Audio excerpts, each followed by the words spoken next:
In this video, I'm going to teach you guys how to avoid Jamaica customs. Let's get into it.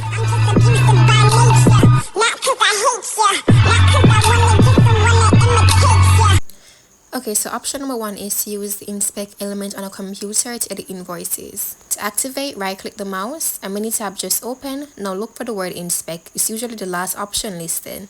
Now tap and let's begin. Okay, so I logged into my Amazon account and I went ahead and I went into your orders. You can find this option at your account, then your orders. We're going to go ahead and tap view invoice. Here you can see the invoice for this order that I did back in June of last year. I'm going to show you how I did this invoice.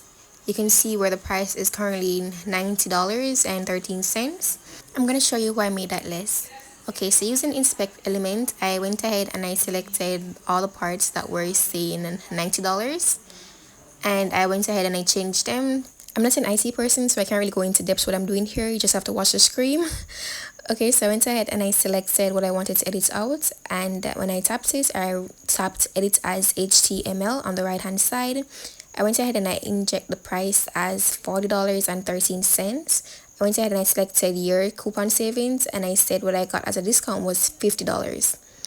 I went ahead and I edited out the bottom part that says my card was charged when dealing with da da da da, and I went ahead and I edited out that as well. I went ahead and I did the top part as well and to reflect the price that I have at the bottom. So that right there was $4.13. And I went ahead and I did the other section that said my grand total was so and so. Okay, this is the most important step right here. It's not the price that's listed in Jamaican dollars. You can go ahead and calculate the conversion rates.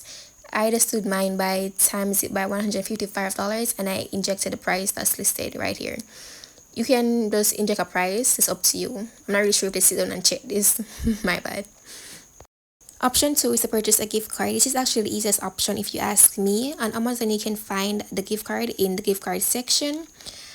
I went ahead and I bought an iPhone back some time back, and you can see where the price is reflecting as $37. This is because I bought a gift card for $208. The original price was $245 for the phone.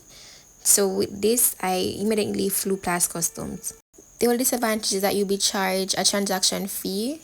Just like when you purchase anything, whether you're using a NCB or a Scotia card, a Master or Visa card, you will be charged a fee because it's a transaction.